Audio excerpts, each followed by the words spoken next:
Bom dia, alunos do sétimo ano. Meu nome é professora Cristiane Rodrigues Assunção. Eu sou professora de língua portuguesa e de língua espanhola. É a vaga que estou pleiteando no momento.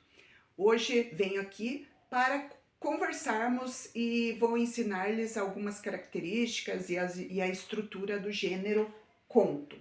Gênero textual nada mais é do que um tipo de texto. Na nossa atualidade e também já desde a antiguidade existem vários tipos de conto. Cada conto ele possui uma finalidade, ele serve para um determinado fim, uma função, ele tem uma função dentro da nossa sociedade. E também cada gênero possui sua estrutura. Vamos olhar para aquele gênero textual, para aquela forma de escrita e vamos evidenciar qual gênero é por causa da sua estrutura, da forma que eu escrevo ele. Cada gênero que estudamos na sala de aula ou que lemos em algum lugar, ele possui um tipo de linguagem, né? Existem vários tipos de linguagem, cada um é para um determinado gênero. Alguns são ficcionais e outros não, então por isso eu preciso evidenciar qual a linguagem eu devo escrever ou que eu estou lendo. O gênero conto, a palavra gênero, como eu já disse, ela representa tipos. Nós já estamos estudando há muitos dias sobre gêneros textuais, conhecendo, evidenciando cada um. E cada gênero possui uma finalidade, serve para uma determinada função. No caso do gênero conto, ele é uma forma de nos entreter, ele narra uma história, e há outros gêneros que servem para ensinar, outros informar. Existem os gêneros jornalísticos que nos passam informações do dia a dia, da atualidade e também da antiguidade, e entre outros. O gênero conto pode-se dizer que ele é um pioneiro na arte da escrita. Como assim? Ele surgiu já há muito tempo e, no princípio, antes mesmo da escrita, os gêneros textuais já existiam oralmente. As pessoas se reuniam em família ou em amigos para contar, para narrar histórias.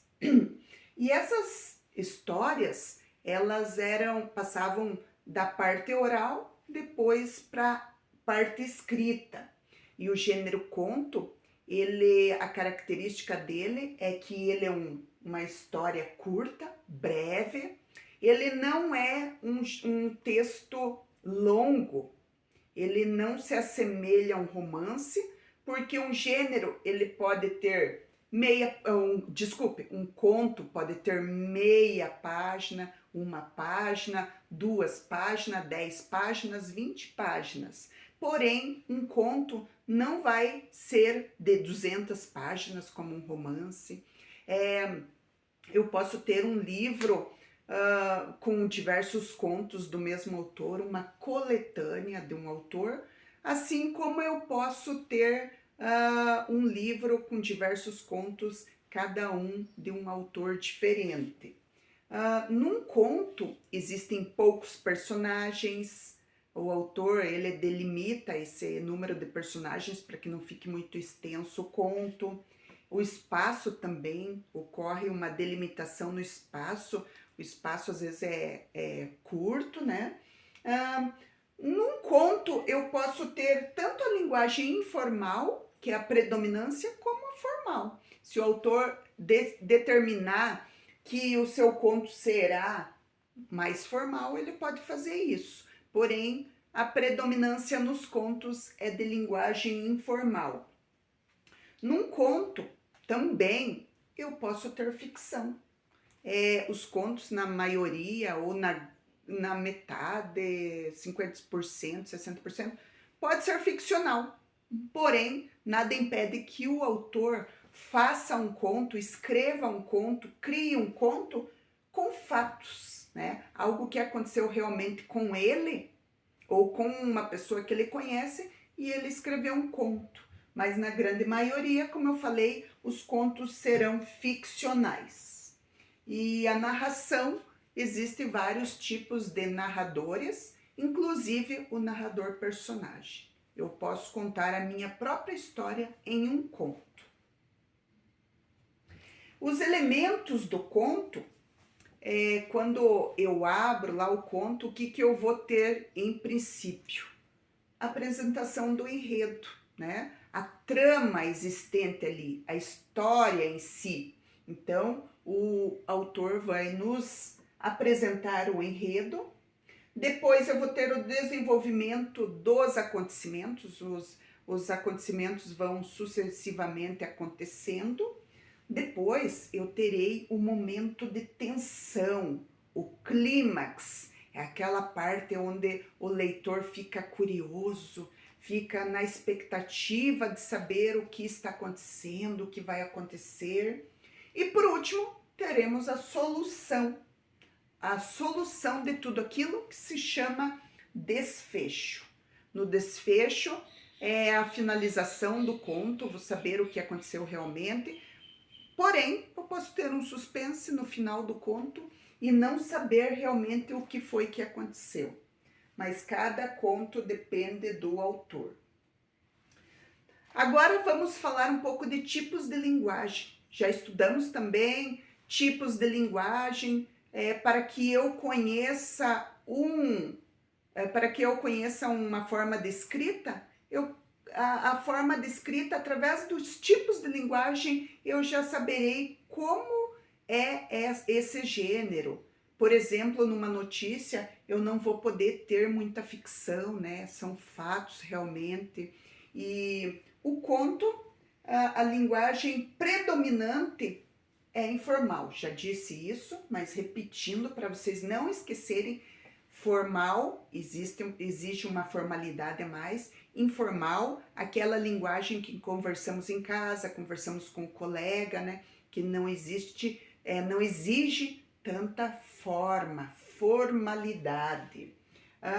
A predominância é informal no conto, porém, podemos ter traços de formalidade ou ter algumas frases com palavras mais formais, dependendo do personagem. A linguagem conotativa e a denotativa, a conotativa, a linguagem figurada e a denotativa, a linguagem literal, elas estarão presentes no conto. Temos sim a linguagem conotativa, diferente da notícia que não pode ter muita conotação. A linguagem conotativa ela estará presente nas formas literárias e a denotativa também é importante para podermos ter uma sucessão de fatos. A predominância da escrita, linguagem verbal. Em um conto, vamos supor, para adultos, um conto mais para pessoas de mais idade, o conto a predominância da linguagem verbal, que é aquela escrita, né? A escrita está predominando o conto. Porém, em contos para crianças e jovens, eu posso ter a linguagem não verbal, que é através dos desenhos, leio uma página, na outra página tem desenho, a linguagem não verbal. Como posso ter símbolos, né? O conto pode conter cores como linguagem não verbal e assim por diante. Então, a ideia do conto é transmitida através da linguagem verbal. Porém, como eu disse, poderá manter também a linguagem não verbal.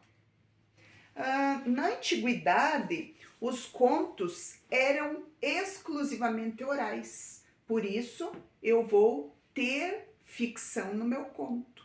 A ficção são histórias inventadas, criadas. Um conto ele pode ser ficcional, ter traços de ficção, mas nada impede que o autor ele coloque realidade também. Ele mesmo pode narrar a história de alguém, algo, um fato de alguma pessoa que ele conheceu ou dele próprio. Por isso devemos nos atentar aos fatos e às opiniões, né? Você lê o conto, você já vai detectar o que é um fato, o que é uma opinião, já vai saber se o conto é ficção ou é realidade. Por muitas vezes os contos nos deixa pensando, será que isso mesmo aconteceu? Então, eu gostaria de agradecer a todos por essa aula. Vou deixar na plataforma do Google Class algumas atividades sobre o conto e alguns quizzes na plataforma. Agradeço, obrigada e vamos tirar nossas dúvidas neste momento.